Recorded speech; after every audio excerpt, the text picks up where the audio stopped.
based on what we saw yesterday. Let's bear in mind that we have produced already an alternative budget that's different from National's. We are rejecting their tax cut package. We are prepared to have a slightly slower debt track in order to deal with the massive deficits that have been built up in our public services and our infrastructure.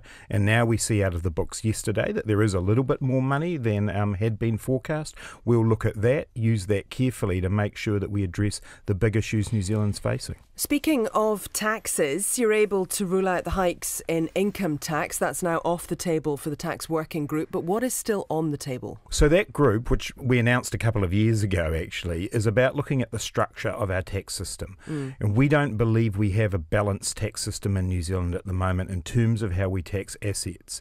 You know, and I think most New Zealanders recognise that when they go to work each week, they pay tax on every dollar that they earn. Yeah. Someone who's flipping their third or fourth property gets a profit out of that and doesn't pay tax. So capital gains tax, is that going to be coming in the first term if that is what the working group recommend? Look, we'll take seriously what the working group recommends because we want to get that better balance in the tax system, and we have a housing crisis, and it is really important that we recognise that because the national government has denied that there was a housing crisis, that's got worse and worse, and we do need to get a better balance in the tax system and a fairer tax system. But by taking income tax hikes off the table, does that mean that capital gains tax becomes more likely to stay on the table? No, frankly. I mean, what that means is that we need a better balance in the tax system. That's irrelevant to the individual top rate of income tax. But you've taken one of your levers away. So does that mean that you're going to have to pull some of the other ones because you don't have as many at your disposal? Our budget's already set, regardless of the capital gains tax. You know, we have fully costed every single thing that we've promised, and that's a commitment I've made from day one of being our finance spokesperson, and we'll release our revised fiscal plan. So no, those two things aren't connected. What capital gains tax or the tax working group's decision is about making sure that we have a chance for New Zealanders to own their own home. And at the moment, the thing that has driven inequality growth the most in New Zealand is asset inequality, wealth inequality, because a whole generation of people has been shut out of the housing market. We can do things about that. That's Labour's finance spokesperson Grant Robertson. I was speaking to him a few minutes ago. It's now 22 minutes past 7 on Morning Report. And the latest traffic news into us. State Highway 73 Arthur's Pass to Otira currently closed there, and that is because of a truck breakdown. Please avoid the area if you can. Well, the Green Party's decided to stand its own candidate in Ohariu, backtracking on its only electorate deal with Labour. Labour's Greg O'Connor is the frontrunner for the Wellington seat after United Future leader Peter Dunne announced he'd be calling time on his 33-year political career. Well, back in February, the Greens pledged not to stand a candidate in the electorate, but they've now backtracked and selected ex-army officer Tane Woodley for the race. Well, those who attended a candidates' meeting last night had started to get their head around Mr Woodley's late entry and how it might affect the result. Most of them sort of answered their questions pretty well. I'm Labour through and through though, so it's not going to really change my mind. Do you have any concerns that with the Greens candidate joining in, it might split the vote on the left? Yes, I am concerned about that. I think that anybody who wants to change the government has really got to vote Labour. I hope people are smart enough to realise that the way to do this vote here is, if you want to vote Green, is party vote Green, because that's the important one. You can give the electorate vote to one and you can give the party vote to another, and I need to sort of weigh that up. I've met Tane Woodley. I was very impressed with him actually. You just have to watch the space. The Greens leader James Shaw's with me in the Wellington studio. Good morning. Good morning. Why do this?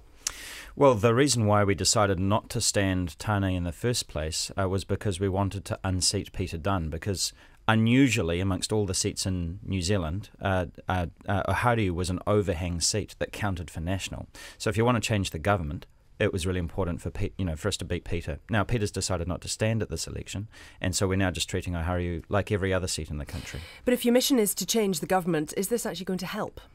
The most important vote is the party vote, because that determines the total number of seats that each party gets.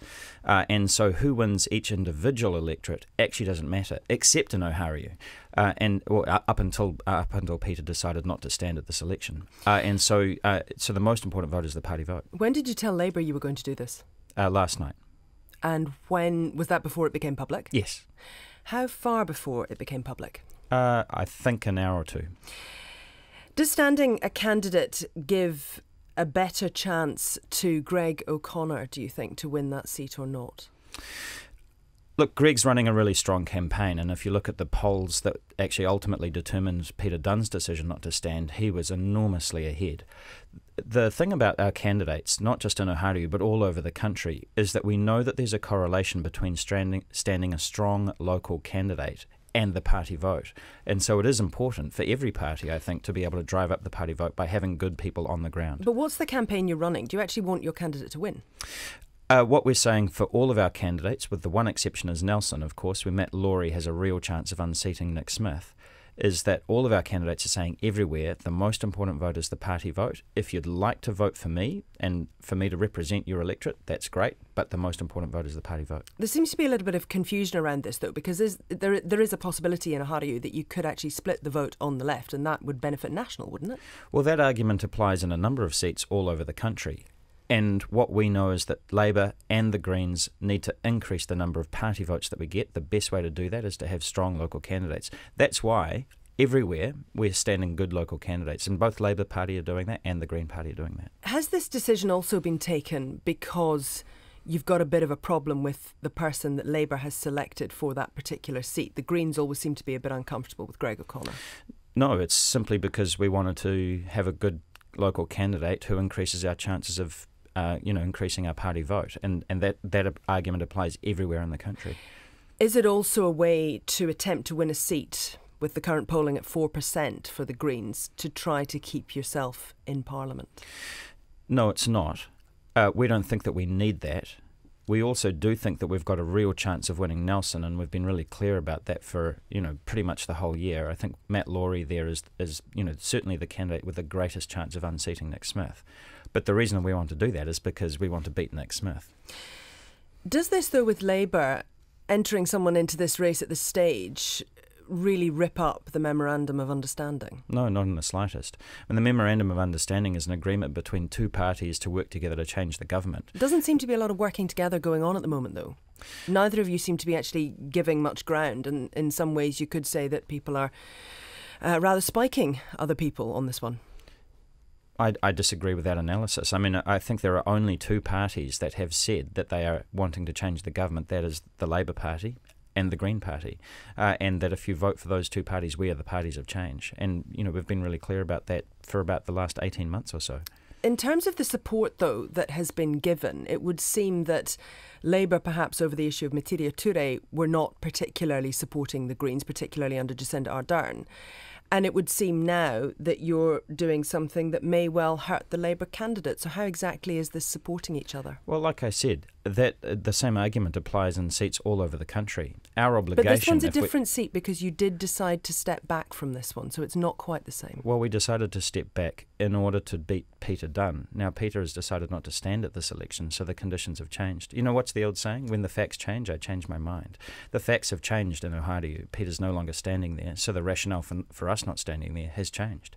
Thank you very much for your time. That's the leader of the Green Party, James Shaw, 7:28. To politics in America now, and Donald Trump says that he will close down the US government if necessary in order to build his wall along the Mexico border.